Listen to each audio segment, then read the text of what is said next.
Okay, so this video is sort of a lie.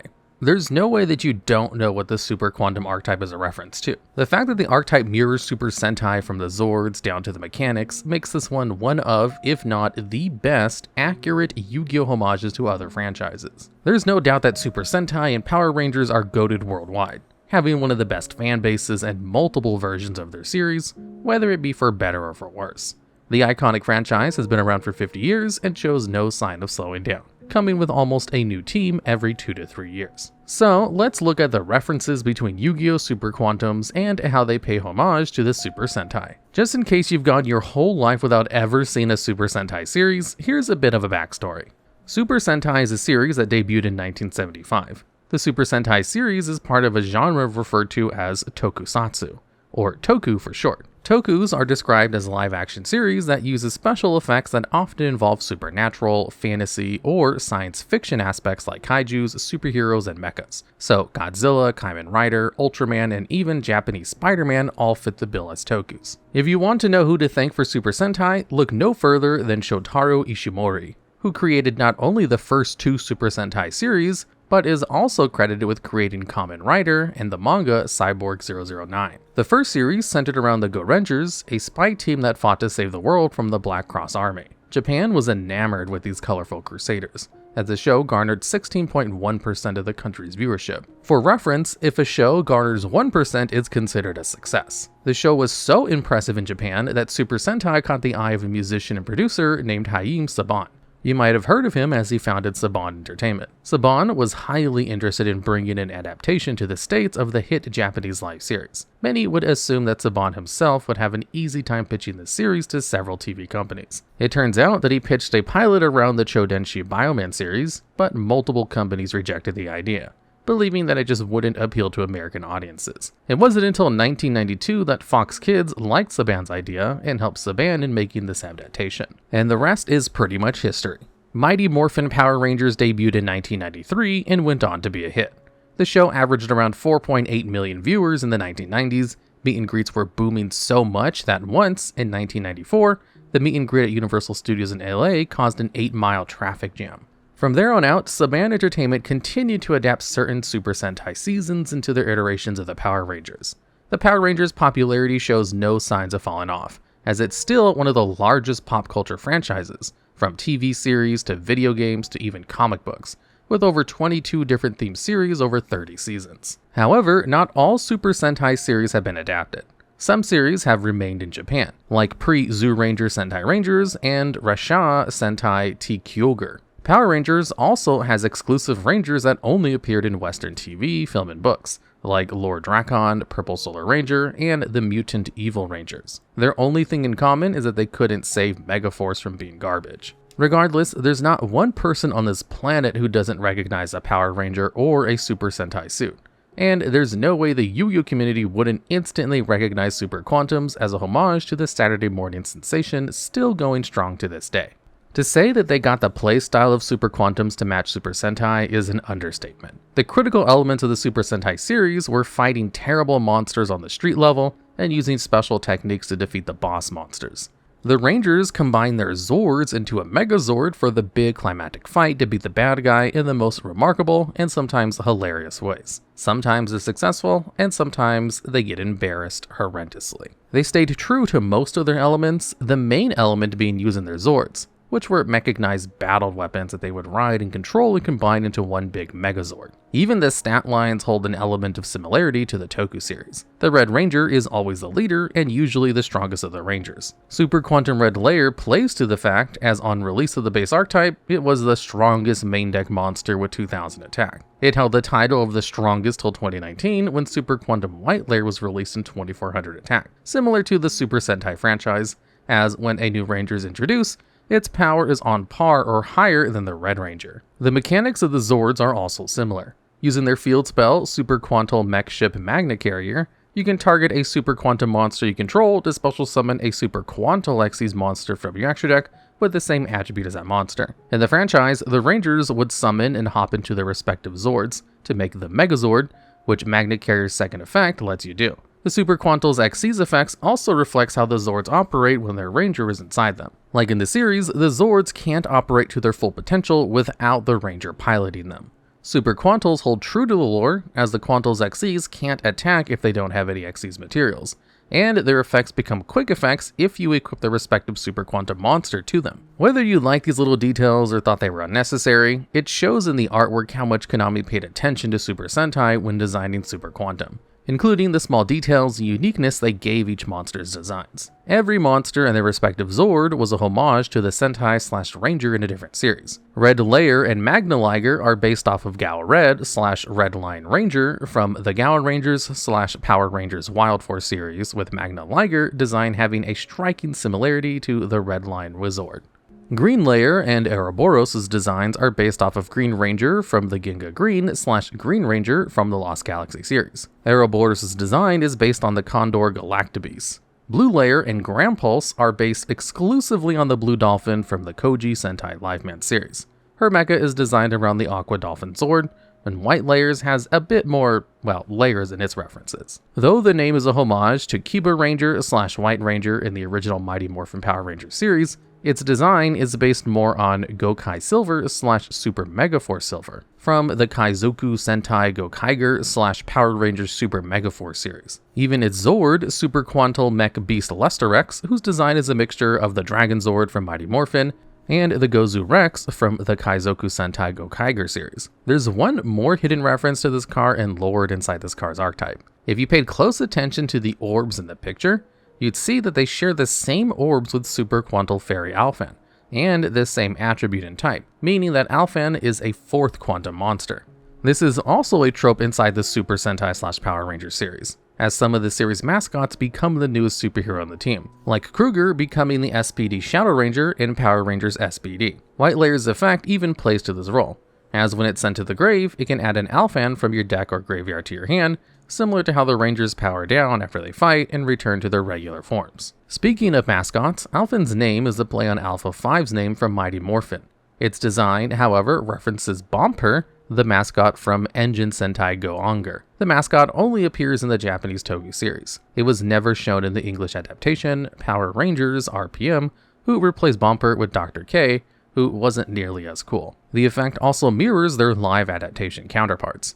Alphan's effect lets you pick 3 Super Quantum monsters from your deck with different names to let your opponent choose one randomly for you to special summon and send the rest to the graveyard. The mascots have a similar role, as they usually call the Rangers when danger is aloof, minus the send the rest to the graveyard part.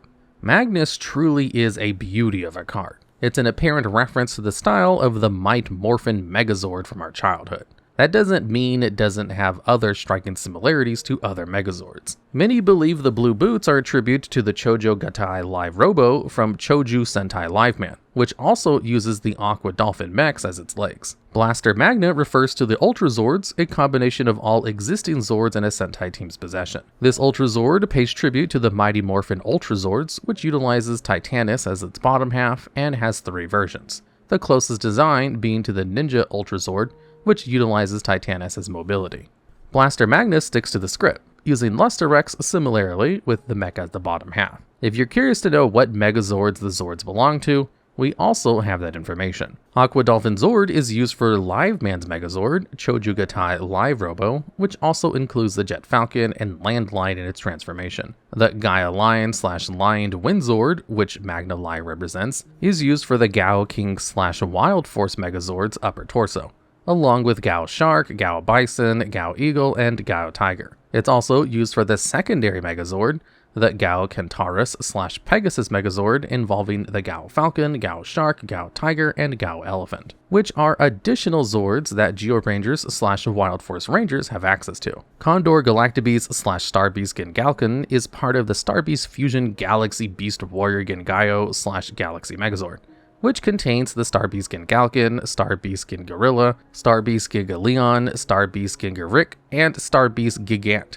It's also in the Super Armor Shine Gengaio, also known as Orion Galaxy Megazord in the Power Rangers Lost Galaxy series. The Megazord uses the same Zords, but is also powered by the Lights of Orion, a power source that has existed for over 3,000 years. This power source not only gave the Rangers a new form and weapons, but also gave the Galaxy Megazord an upgrade, giving it a V-shaped armor plate and a 5-pointed crown. Luster X plays a little bit more homage to Dragon Zord from Gozujin, as they usually operate without the help of other Zords. There have been a few cases where the Dragon Zord has combined with other Zords, combining with the Ultra Zord in the Mighty Morphin Power Rangers series. The Gozu Rex has 3 different forms. Its dinosaur form, which uses the Dragon Ranger Key, resembling a Green Sentai. The Gozu Drill, which form can be made using the Time Fire Ranger Key on the Gokai Cellular, and the Gozu Jin, the Megazord form, which can only be used by inserting the Abara Killer Ranger's Key into the Zord. If the situation is dire, the Gozu Jin can combine with the Gokai Megazord and become the Gozu Gokaiyo.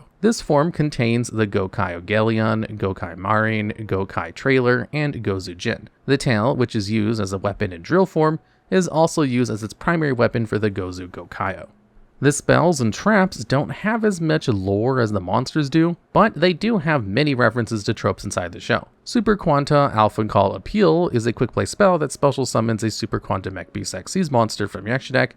Then you can special summon a Super Quantum monster from your hand deck or graveyard that is specifically listed on that Xyz monster in its tax with its effects negated if a Super Quant monster control is destroyed by battle. This card plays to the Super Sentai / Power Rangers series trope of how they introduced the newest Ranger when the original Ranger's backs are against the wall. In most series, this is how the newest Ranger joins the group, and their newest Zord for the fight. Most of the Super Quantum spell and trap card effects are in tune with the battle phase, since most of their tropes occur during a major battle. The same can be said about Super Quantum Alpha Strike, referencing the finishing move Rangers use when beating the main bad guy on foot using all of their weapons combined.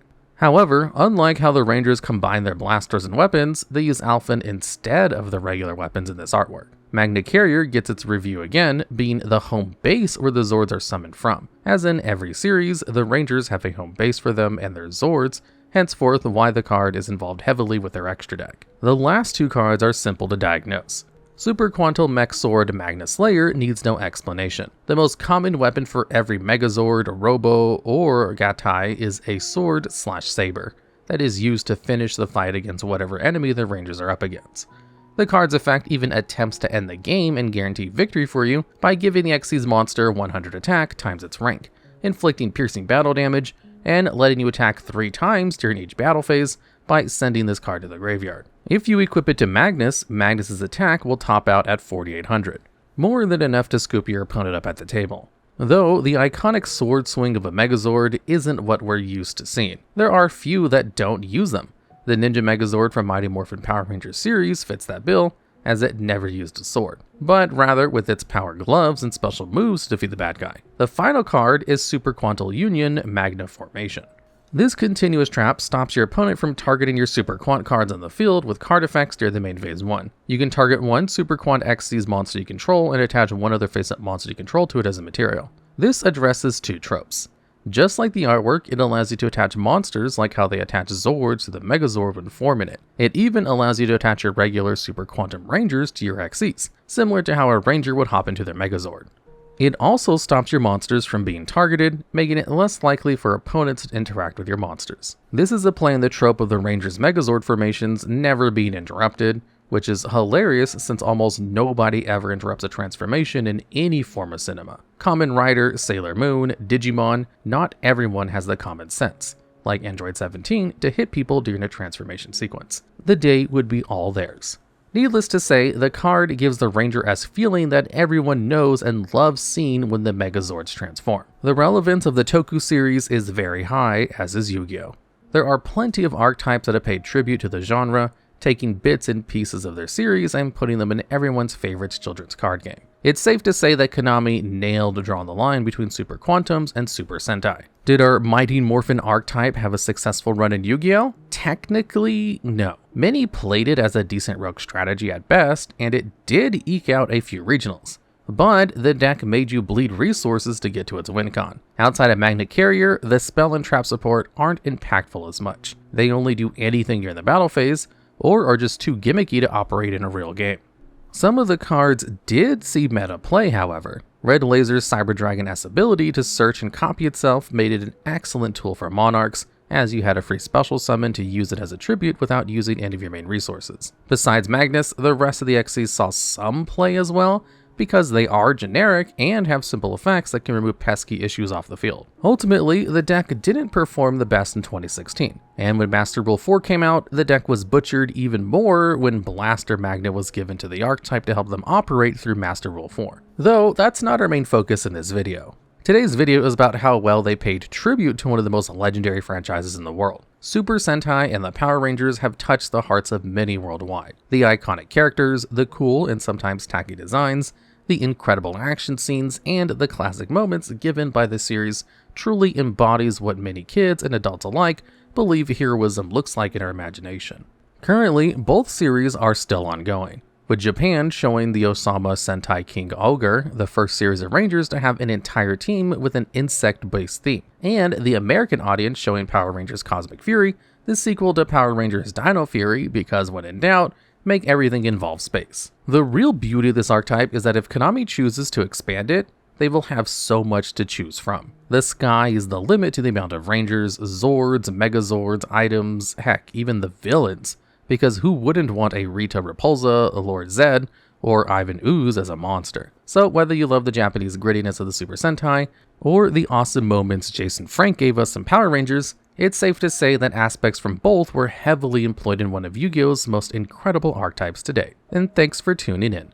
Did we miss any Mighty Morphin details? What archetype should we cover next? Feel free to leave a comment below, and don't forget to like and subscribe, and we'll see you around.